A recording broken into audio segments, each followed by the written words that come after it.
projects on bonds, our M&O rate's gonna go nothing but down unless we're offsetting that 100% with our tax base increase. We're gonna be right back in the same position we were in this year, trying to get the M&O rate back up, so. Right.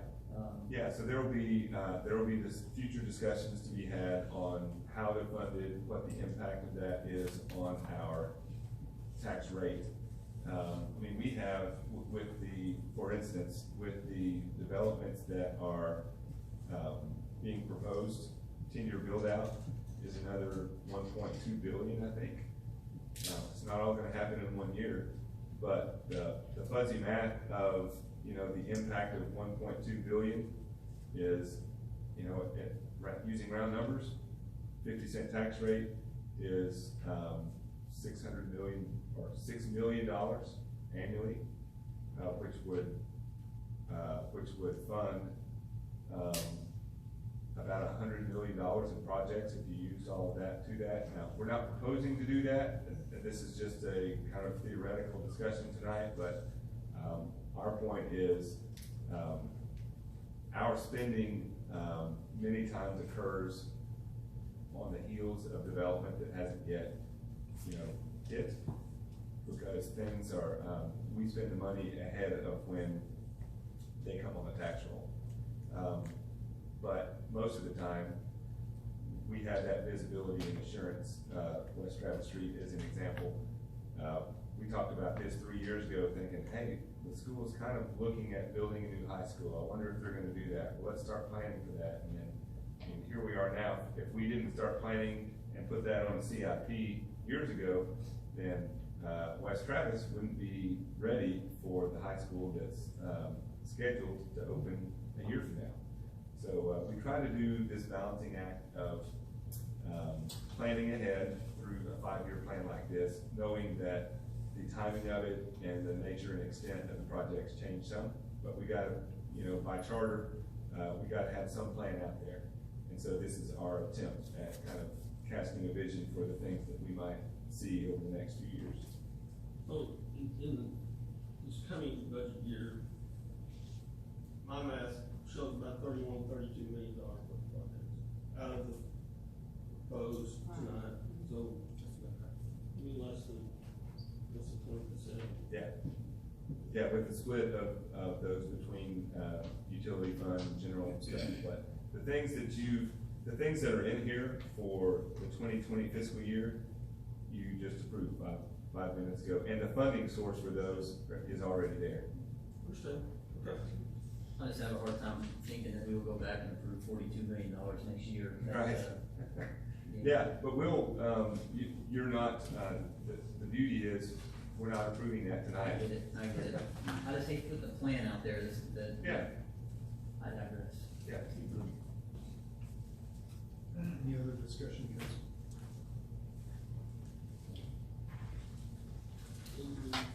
Move to approve.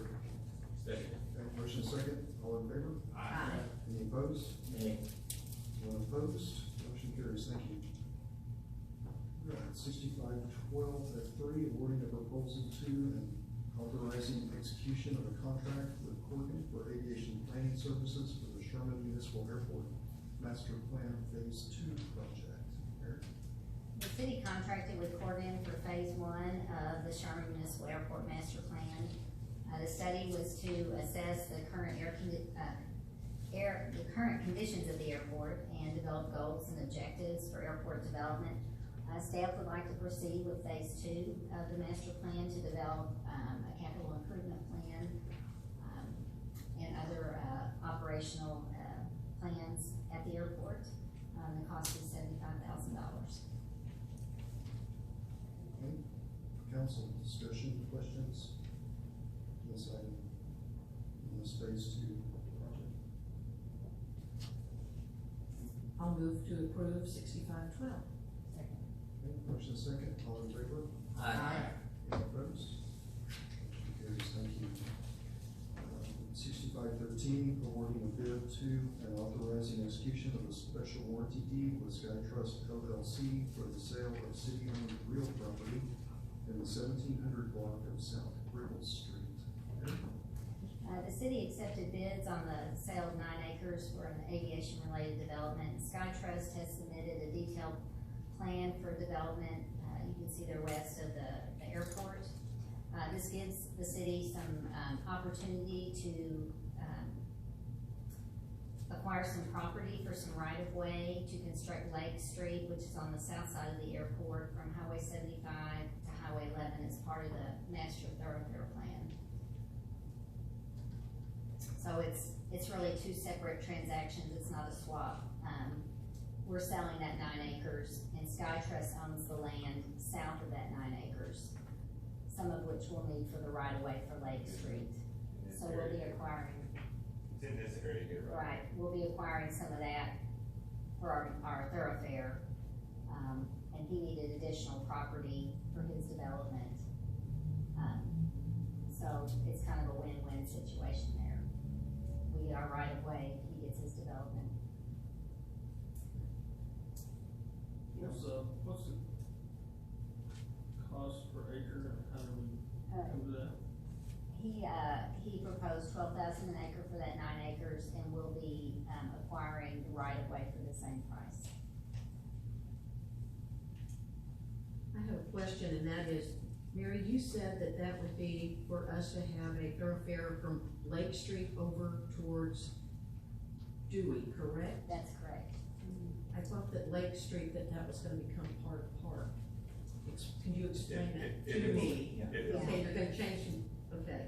Yeah, no, it's Park Street, but it's It's okay. known as, I'm sorry, I just wanna make sure that, I thought maybe there had been a change. It's part of Lake, but it's Park Street, I'm sorry, the road's old, Lake, well, I'll let Clint maybe It's currently Lake Street, but Okay. as you all know, there's It's the another one I- project okay, that we're all right. waiting on, Okay, the railroad for to extend Park Street. So the Right. thought was, let's go ahead and see if we can get that, put all the way through, okay. which actually extends further east down. so it'll extend to Dewey kind of along this path right there, right? Right. Ish. Right. Okay. And allow it to be a thoroughfare and not just a 24-foot wide road. And another question, just right quick, and this is probably just purely guessing. Since I live right over next door to where they're about to build all these houses, about how many planes, because I keep, I'm all in favor of this, but I keep getting asked by my neighbors, about how many planes are gonna be taking off and landing a day? Mary hopes a lot more. I mean, I'm just asking. What is it now? Well, Well, there are. because I'm just how many lots directly west of this, Is it just 30 where. lots, something like that? How many? 58 lots, in that area, and presumably, you're not gonna have one of those lots unless you have a plane, Okay, so there'll be. I just was, yeah, that's fine. There's no jet planes, right? No. I've lived on a military Air Force base, so I've got it, but my neighbors are kind of concerned about the noise a little bit, but I said, look at the boom we're gonna have financially for Sherman, so I think it's a win-win, but I'm just asking.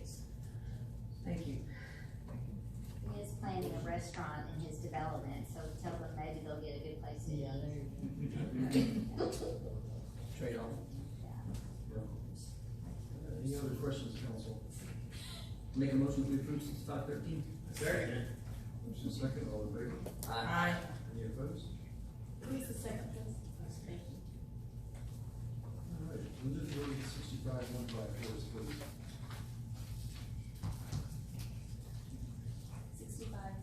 16? It's about 15. 15, okay.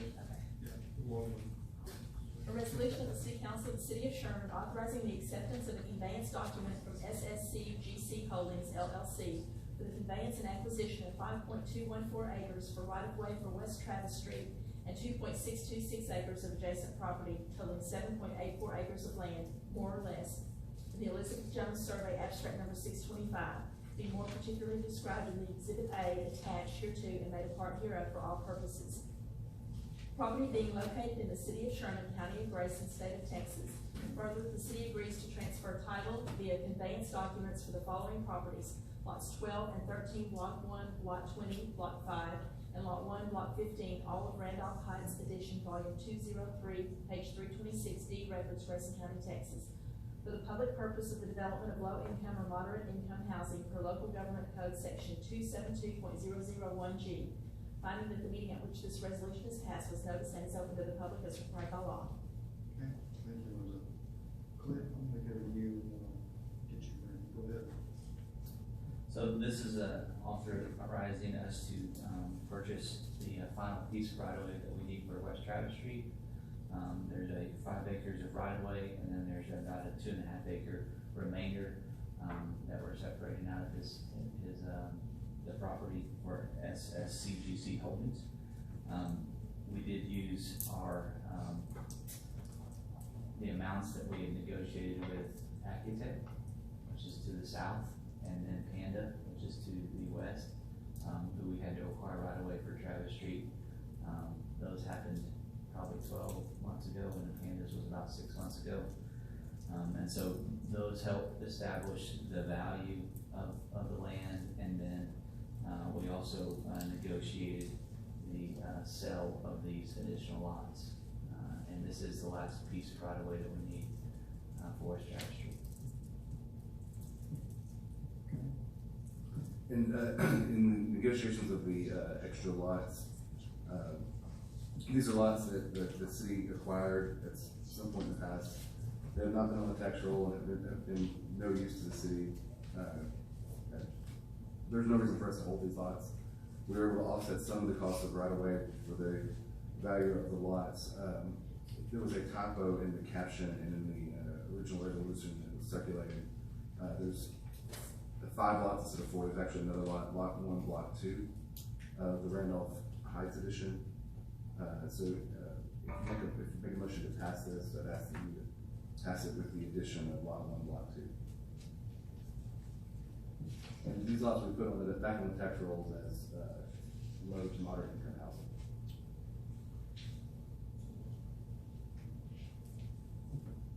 So my understanding is that these are in the same area that he already owned, right? And so he just wants Correct. additional. That's correct. Right. Yeah, so these tracts are adjacent to property that is already held by SCGC. You know, all these lots that it's kind of hard to see the property lines, but they own all the properties around it. And so it made sense for us to convey this, since they were interested, and takes it off of our maintenance schedule and puts it back on the tax roll. So it made sense for us to convey this as part of a reduction of what we would otherwise have paid for the right of way and remainder. So in essence, we're gonna get our money by putting it on the tax roll so that we can have something to do and start getting taxes for it. And otherwise, it's just sitting there doing nothing. Right now they are owned by the city of Sherman and are not generating any property tax revenues currently. And that allows them, you know, the ability to have some sort of semblance of a plan without having little pockets of land that, you know, they would have to work around otherwise, they or whoever ends up developing this. So we thought it was a win for us and win for them too, I guess. With that, Mr. Mayor, make a motion to approve resolution 6515 with the addition of lot 1, block 2 of Randolph Heights. First and second, all in favor? Aye. Any opposed? Motion carries, thank you. All right, with that, we are down to citizens' requests. Anyone like to address the citizens this evening?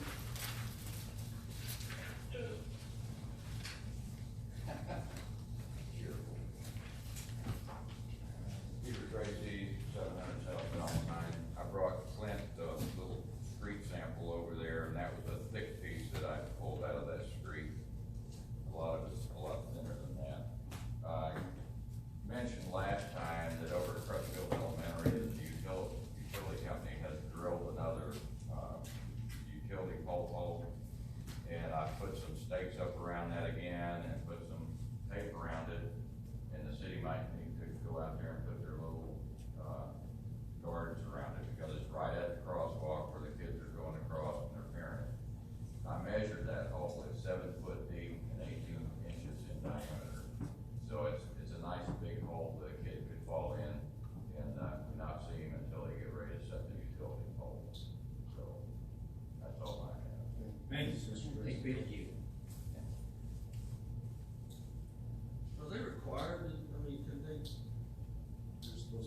either fill them in or bury them. It's been there a month. School's back in session, so. Yeah, we'll definitely follow. Thank you, Mr. Tracy. All right, you got any questions for us? All right, council, tonight we have Parks and Rec Advisory Board. Current member Brian Jones eligible, wishes to be reappointed to this board. Any conversation or? Okay, Second? motion second, all in favor? Aye. Opposed? Motion carries, thank you. Get down to council comments. Well, if you wanna start with me, I'm Yes. sorry, I gotta go to this end of the dais and, think about my friends in yellow. And I know what's ahead of us. How dare this end to be in yellow on a council night right before a battle of that?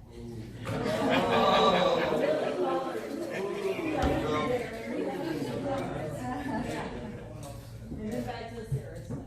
I was informed that one of the sanitation workers, Michael Easley, found a gentleman's wallet and gave it back to him at a gas station. And I love hearing stories like that. That's wonderful, so I wanted to, let the other council members and staff know. And, that other act, we are collecting canned goods too, so keep that in mind at each school and central office. Okay, and central office. Yes. And they can just drop them off at those locations. Yeah. Okay.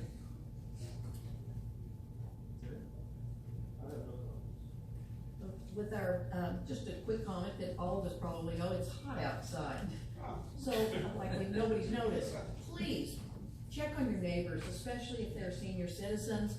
And also, you know, if you hear the neighbor's dog outside or pets and things, you might also check on them. You know, this is one time when we kinda have to help each other out. And sometimes we don't know that our neighbor doesn't, you know, their air conditioner isn't working. And if you've got an extra fan, so just remind and look around your neighborhood and see if there's anybody that needs additional help at this time. Yeah, one thing I've got to say is I'm looking forward to seeing that Denison mayor this year wearing that Sherman jersey. Go Bearcats. I couldn't think of a better time than two police departments to come together and them offering us the award. So with the Sherman and Denison competition coming up, you guys holding it together and making sure everybody stays safe. So I thought that was really great how y'all pulled that together. No comments for me tonight, Mr. Mayor. Okay, thank you. A couple of things, we do have some announcements, but I did want to let everybody know I was pleased to attend the American Legion 100-year celebration this weekend, post 29. It was a great event, congratulations to them. Had Admiral Retz as a speaker and Reggie Smith, so really honored to be a part of that. And so also I wanted to congratulate our animal control department. We had clear the shelters this weekend. I know on Saturday alone, we found homes for 28 animals. So that was good. I don't have the final numbers for Sunday, but I think we did quite well on Sunday too. So congratulations to them. Our Keep Sherman Beautiful Commission is once again using the annual Battle of the Axe game to help clean up our city. This event is right around the corner, and Keep Sherman Beautiful Commission is once again we're using this to do that.